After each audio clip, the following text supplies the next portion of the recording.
श्रीमद् भगवद गीता यथारूप अध्याय 15 पुरुषोत्तम योग। भगवान ने कहा जाता है कि एक शाश्वत अश्वत्थ वृक्ष है जिसकी जड़ें तो ऊपर की ओर हैं और शाखाएं नीचे की ओर तथा पत्तियां वैदिक स्रोत हैं। जो इस वृक्ष को जानता है वह वेदों का ज्ञाता है।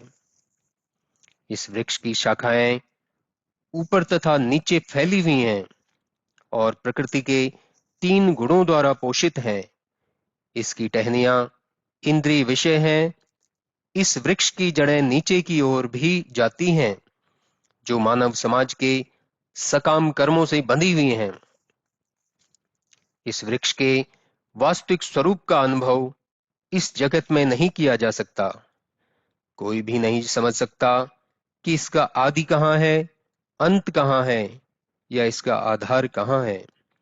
लेकिन मनुष्य को चाहिए कि इस दृढ़ मूल वाले वृक्ष को विरक्ति के शस्त्र से काट गिराए।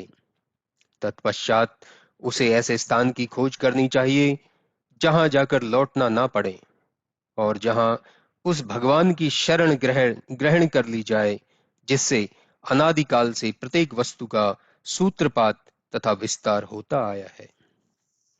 जो झूठी प्रतिष्ठा, मोह तथा कुसंगति से मुक्त हैं, जो शाश्वत तत्व को समझते हैं, जिन्होंने भौतिक काम को नष्ट कर दिया है, जो सुख तथा दुख के द्वंद्व से मुक्त हैं और जो मोह रहित होकर परम पुरुष के शरणागत होना जानते हैं, वे उस शाश्वत राज्य को प्राप्त होते हैं। वह मेरा परम धाम न तो सूर्य या चंद्र के द्वारा प्रकाशित होता है और न अग्नि या बिजली से। जो लोग वहां पहुंच जाते हैं वे इस भौतिक जगत में फिर से लौट कर नहीं आते। इस बद्ध जगत में सारे जीव मेरे शाश्वत अंश हैं। बद्ध जीवन के कारण वे 6 इंद्रियों से घोर संघर्ष कर रहे हैं जिसमें मन भी सम्मिलित है। इस संसार में जीव अपनी देहात्म बुद्धि को एक शरीर से दूसरे में उसी तरह ले जाता है जिस तरह वायु सुगंधि को ले जाता है। इस प्रकार वह एक शरीर धारण करता है और फिर इसे त्याग कर दूसरा शरीर धारण करता है।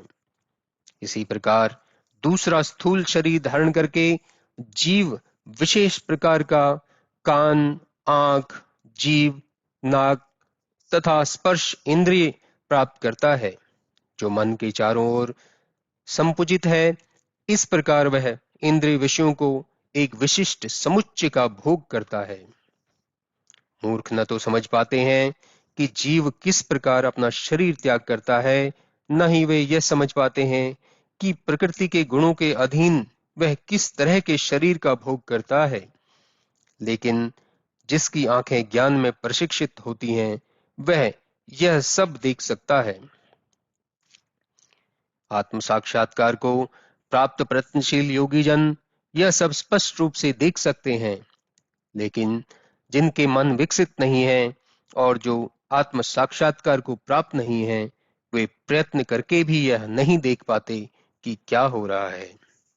सूर्य का तेज जो सारे विश्व के अंधकार को दूर करता है, मुझसे ही निकलता है। चंद्रमा तथा अग्नि के तेज भी मुझसे उत्पन्न हैं। मैं प्रत्येक लोक में प्रवेश करता हूं और मेरी शक्ति से सारे लोग अपनी कक्षा में स्थित रहते हैं। मैं चंद्रमा बनकर समस्त वनस्पतियों को जीवन रस प्रदान करता हूं। मैं समस्त जीवों के शरीरों में पाचन अग्नि हूं और मैं श्वास प्रधान प्राणवायु में रहकर 4 प्रकार के अन्नों को पचाता हूं। मैं प्रत्येक जीव के हृदय में आसीन हूं और मुझसे ही स्मृति, ज्ञान तथा विस्मृति होती है। मैं ही वेदों के द्वारा जानने योग्य हूं। निसंदेह मैं वेदांत का संकलन करता तथा समस्त वेदों का जानने वाला हूं। जीव 2 प्रकार के हैं, व्युत तथा अव्युत। भौतिक जगत में प्रत्येक जीव व्युत होता है और आध्यात्मिक जगत में प्रत्येक जीव अव्युक्त कहलाता है। इन दोनों के अतिरिक्त एक परम पुरुष परमात्मा है जो साक्षात अविनाशी भगवान है और जो तीनों लोकों में प्रवेश करके उनका पालन कर रहा है। चूंकि मैं क्षर तथा अक्षर दोनों के परे हूं और चूंकि मैं सर्वश्रेष्ठ हूं, अतएव मैं इस जगत में तथा वेदों में परम पुरुष के रूप में विख्यात हूं। जो कोई भी मुझे संशय रहित होकर पुरुषोत्तम भगवान के रूप में जानता है, वह सब कुछ जानने वाला है। अतएव हे भरतपुत्र, वह व्यक्ति मेरी पूर्ण भक्ति में रत होता है। हे अनग, यह वैदिक शास्त्रों का सर्वाधिक गुप्त अंश है, जिसे मैंने अब प्रकट किया है। जो कोई इसे समझता है, वह बुद्धिमान हो जाएगा और इसके प्रयास पूर्ण होंगे।